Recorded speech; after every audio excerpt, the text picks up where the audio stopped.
ఏమైందే బాబు? 10:30 అవుతుంది, ఇంకా రాలేదు వాళ్ళు. వస్తుండొచ్చు బిడ్డ, దగ్గర రావచ్చు. క్షమణ చెప్పిండు ఇందాక. అన్నానా? నమస్తేనే. నమస్తే విషయం కూర్చో.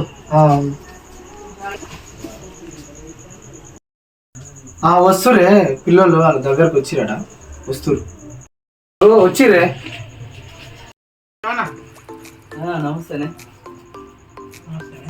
కూర్చోండి. కూర్చో. కూర్చో.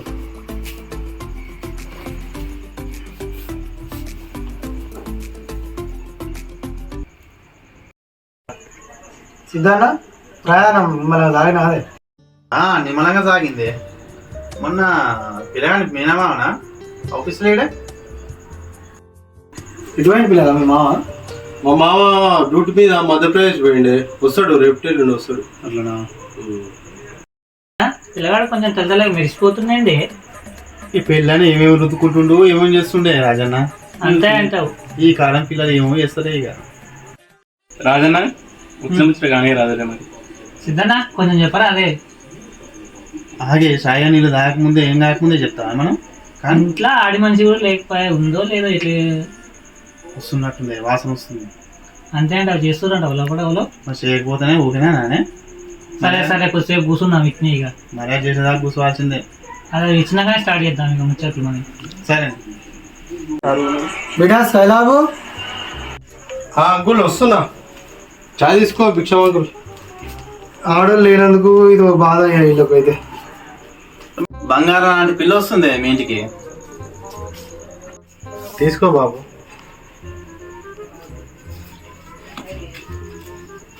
మరి పిల్లే బంగారం అంటారు, మరి పిల్లతో పాటు ఏమైనా బంగారం వచ్చేది ఉందా లేదా? అరే పెద్ద సమస్య వచ్చి పడిందే, ఇప్పుడు ఏం చేద్దాం? ఆ ముచ్చటకే వస్తున్నామే, అదే మాట్లాడదాం. ఇక ఛాయ్ అంత బాగున్నా అదే సిద్ధన్న లొట్టలేస్తున్నావు. పిల్లగాళ్ళ ఎక్కడ సూపర్ ఉంది. మళ్ళా నీ బిడ్డ అదృష్టవంతరాలే, మీ అల్లుడు ఛాయ్ బాగా పెట్టిండే. ఇక నా బిడ్డ అదృష్టమే, అంత ఏముందయ్యా. భిక్షమన్నా కానీ చెప్పే పాండానా మరి కట్న కానుకల సంగతి. ఇక నీకు ముందే చెప్తే భిక్షం, ఇక నీ మాట మీకెళ్ళే కానీ అది వ్యవహారం. సిద్ధాన్న మరి ₹1,00,00,000 కాడికి అంటున్నారు వాళ్ళు కట్నము. భిక్షమన్న ముందే చెప్తే కానీ మళ్ళీ అయితే ఓ 40 లక్షల కాడికి అయితే ఉండే. సిద్ధాన్న 40 లక్షలు అంటే చాలా తక్కువ అవుతుంది. ఎందుకంటే పిల్లగానికి గవర్నమెంట్ కొలువు ఉన్నది, 6 ఎకరాల జాగు ఉన్నది, ఆడ ప్లాట్లు ఉన్నాయి. ఇదివరకు కూడా చాలా సంబంధాలు వచ్చినాయి ₹1,00,00,000 కాడికి. కానీ మీ పిల్ల నచ్చిందని ఆలోచిస్తున్నాం. అట్లా ధనం ఏముంది భిక్షమన్న, మా పిల్ల మంచి గుణవంతురాలు. ఇంకో మాటనే భిక్షమన్న. 40 లక్షలు కాదు కానీ ఇంకో మాటనే సిద్ధాన్న. అంత కాదు కానీ ఒక 10 లక్షలు ఇచ్చి 50కి ఖాయం చేసుకోవే. ఇక ఏమన్నా కూరగాయల పేరు ఆ భిక్షం మీద అయ్యేటట్టు కొడతలేదుగా.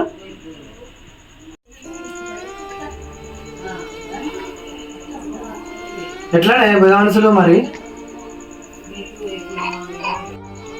రాజన్న మరి తీతలేదు కానీ ఏమంటావు? ఎట్లనే సిద్ధన్న మళ్ళా నాకు భారం అయ్యేటట్టుంది. కానీ ఏం మళ్ళా ఇంకో 10 కలిపి 60 కాడికి మాట్లాడేది, అంతకు మించి అంటే నేను ఇవ్వలేను. భిక్షమన్న ఇంకో 10 కలిపి 60 కాడికి చేయ. ఇక అది కూడా అప్పు సప్పు తీయవలసిందే మళ్ళా. ఏమంటావు పాండన్న? ఇక 60 లక్షల కాడికి ఒప్పుకోరాదే. మళ్ళీ కూడా పేదోడే, ఆడపిల్లల కల్లోడు. ఇక ముందు కలుగుతుంటే పెడతాడు తీ. ఇంత చెప్తే మళ్ళీ ఆడికేసి భిక్షంగా. సరే మరి కానీ ఇక మరి పిల్లగాడు నచ్చుకూరు మంచిగా, అంతకంటే ఎక్కువ కావాలి. సరేనే పాండన్న, సంతోషం. మళ్ళీ బొట్టు పెట్టు వీడు.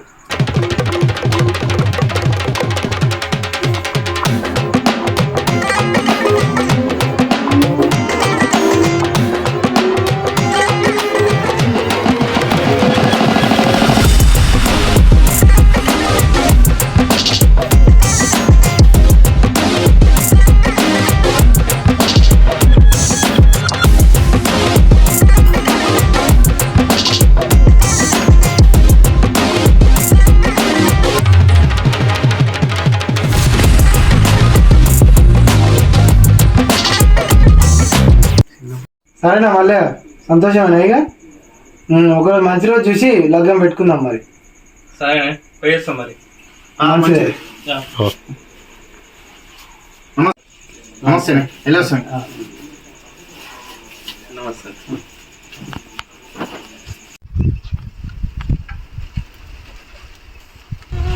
హలో భిక్షవన్న ఏడున్నావే? జర బాయ్కర్ రావే, నీతో జల్లి మాట్లాడాలి. సరే మంచిది.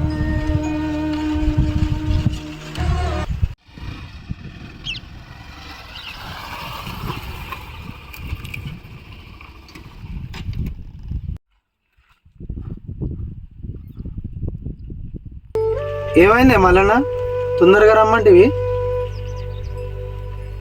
మల్లన్న సప్పుడు ఏమైంది? ఏం చెప్పమంటావు భిక్షవన్న? 60 లక్షలు అయితే ఒప్పుకున్నాం, చేతిలో ₹1 లేదు. ఏం చేద్దామంటావే?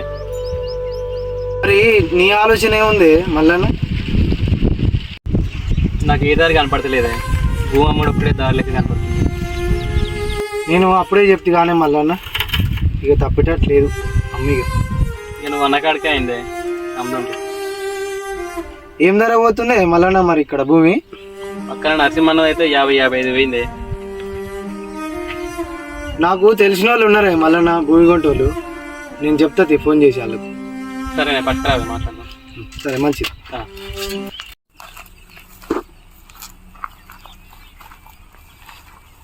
నమస్తే సత్తాన్న. నమస్తే నమస్తే భిక్షవన్న. బాగేనా? బాగేనా? మంచి బేరం వచ్చింది సత్తాన్న. ఎక్కడైనా అది మావోడే ఉన్నాడు ఒకడు, ఆ బిడ్డ పెళ్లి పెట్టుకుండు, పైసలు అర్జెంట్ ఉన్నాయి. అది 50-55 వరకు పోతుంది. నీకు లోపలే ఇప్పిస్తా సత్తన్న, నువ్వు రా. సరే జాగా చూసినాక చెప్తానే. సరే ఓకే.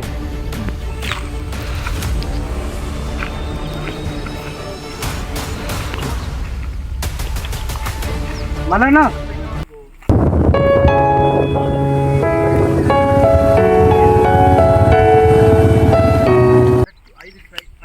బేరం పట్టుకొచ్చినే భూమి కొంటందుకు. ఈయనే సత్తన్న. నమస్తే. ఇదేనే ఎకరం అమ్మేది కాంచెలు 50 కాంచెలు ఇందాక. మరి ఎంత అంటుండే భిక్షవన్న? చెప్పు మళ్ళా మాట చెప్పే. చెప్పేది ఏముంది, మొన్న పక్క పండి 55 పోనే పోయింది. సంవత్సరం కిందన ఇప్పుడు 60 పోతుండొచ్చు మాది. 60? దీనికి 20-25 ఎక్కువ. ఒకటేసారి గత మాట అంటే పోయిందే సత్తాన్న. భలే బేరం పట్టుకొచ్చామే భిక్షవన్న, ఇది అయ్యేటట్టు కనపడతలేదు.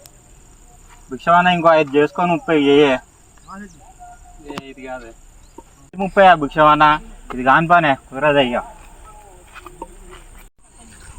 ఈడెక్కడోడే మళ్ళాన మంచి బేరాడు అనుకుంటే గిట చేసినేమే ఈడు. ఏం కాదు తీయే, ఇంకోడు ఉండు మంచి బేరగాడు అని పట్టుకొస్తా. ఈసారైనా జర మంచిని పట్టుకురావే. సరేనే, మంచిగా తీసుకొస్తుంది. ఓకే సరే ఉంటా. సలాంలేకుం మస్తాన్ బాయ్. నమస్తే భిక్షపతినా, ఏం సంగతి? ఇట్లా వచ్చిన పొద్దుబాయ్? ఏం లేదే, ఒకటి భూమి బేరం ఉంది. వానికి పెళ్ళికి పైసలు అర్జెంట్ ఉన్నాయి. అది 50-55 పోతుంది, కానీ మనకు తక్కువగా చేద్దాం బాయ్. సరే మరి చూద్దాం బా మరి. సరేనే. ఏమైంది మిషానా? చావా ఏడి మీ మంచి ఏడు వస్తాడు, దగ్గరకు రావచ్చు మస్తాన్ బాయ్. వస్తాడు. వచ్చావనా? మళ్ళీ దా కూర్చో.